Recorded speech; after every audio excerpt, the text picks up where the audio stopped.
We spoke about Spurs' next manager a little bit earlier in our conversation, and I did ask you guys at home to tweet us your preferred Spurs manager for next season. And we also have a few fans who submitted videos about their opinions. Here are fans from Spurs Malaysia.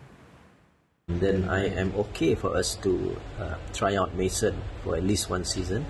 He's Spurs through and through, and I'm sure we can't do any worse than that, you know. My choice for the next Spurs manager would be Antonio Conte. After the last couple of years that we've had, I would love to have some of the Italian fire and passion on our touchlines. He's a proven winner, he knows the Premier League well, and I think his demanding methods will get the best out of an underperforming squad of players. We should try and give Ryan Mason a try. He might well turn out to be our own Nagelsmann.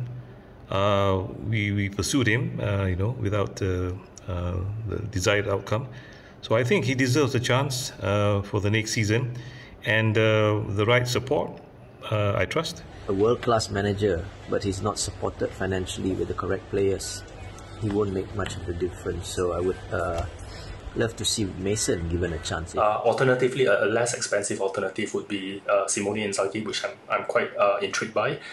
He's got Lazio punching well above their weight, doing really well with a pretty average squad and barely spending any money, which Daniel Levy would like. He's also got them playing attractive football, with a back three and flying wing-backs. So, he's obviously unproven in the Premier League, and I don't know if he even speaks English, but Pochettino was the same too when he came to England, wasn't he? So, those will be my two choices. Come on, you Spurs. Thanks to Yusri, Jawe and Dr. Ramlan for their suggestions there.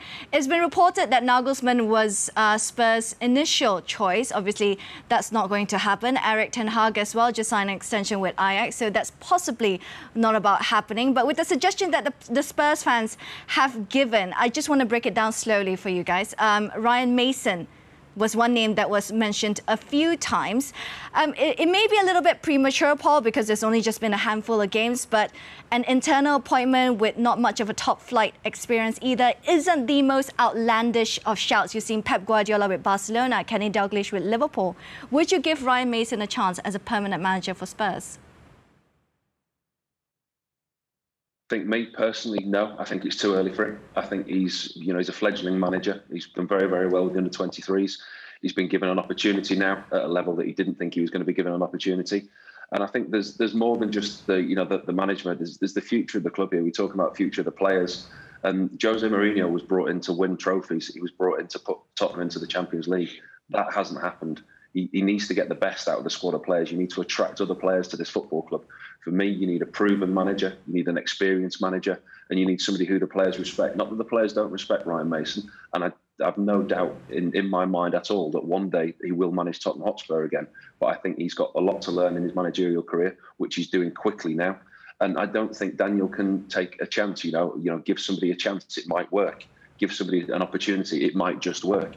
I think they have to appoint somebody who is going to win trophies, who is going to challenge at the top of the league. Spurs have to be in the Champions League. You look at the training ground, you look at the stadium, they have to be in the Champions League week in, year out. They have to be competing for trophies. You can't just take a chance on a manager because, there's not that many others out there. I've got the list here in front of me. There's not that many managers that stand out.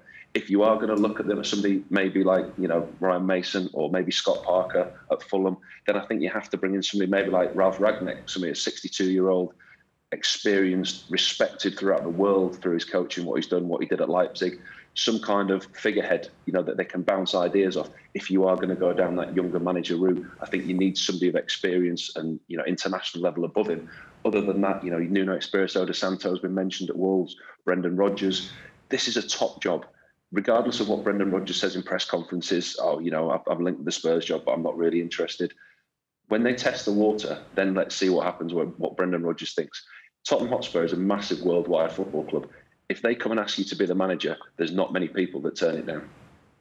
Bobby, would Brendan Rodgers come over to Spurs? I mean, he's got a good thing going on at Leicester. They've got that brand new training ground. He's got a good relationship with the owners as well. I mean, would Brendan Rodgers be interested in taking a job like Spurs? I think so, yeah. They're a huge club. No disrespect, but they are bigger than Leicester.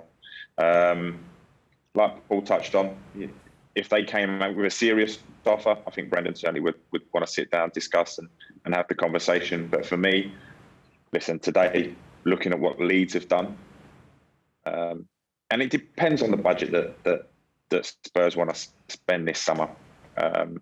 One, you've got the is Harry Kane going to stay? Are you going to keep Gareth Bale? You certainly need a new back four.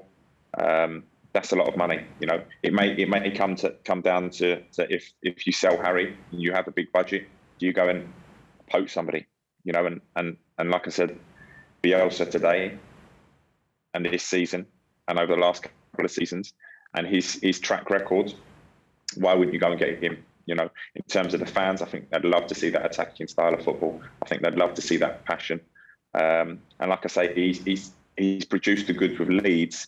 And no disrespect to them, those players don't have the quality that Spurs do, but they have the organisation, they have the work rate, they have that desire that's been installed into them all from Bielsa. So I think he's a fantastic manager, and if they were going to go and get somebody, I don't think they should look too much further than Bielsa myself. I mean, what sort of criteria should Spurs be looking at as the next manager? Because I was looking at the list of their past managers. Each one of it is just different from the other. Their expectations are different. Their standards are different. And what should Spurs be looking at as the next manager? Will you look at a title winner, serial title winner, or will you look at a project builder, Bobby? For me, I think they need a little bit of stability. Their expectations, because they have the new training ground, because they have the fantastic stadium. They've had a bit of Champions League success a couple of years ago.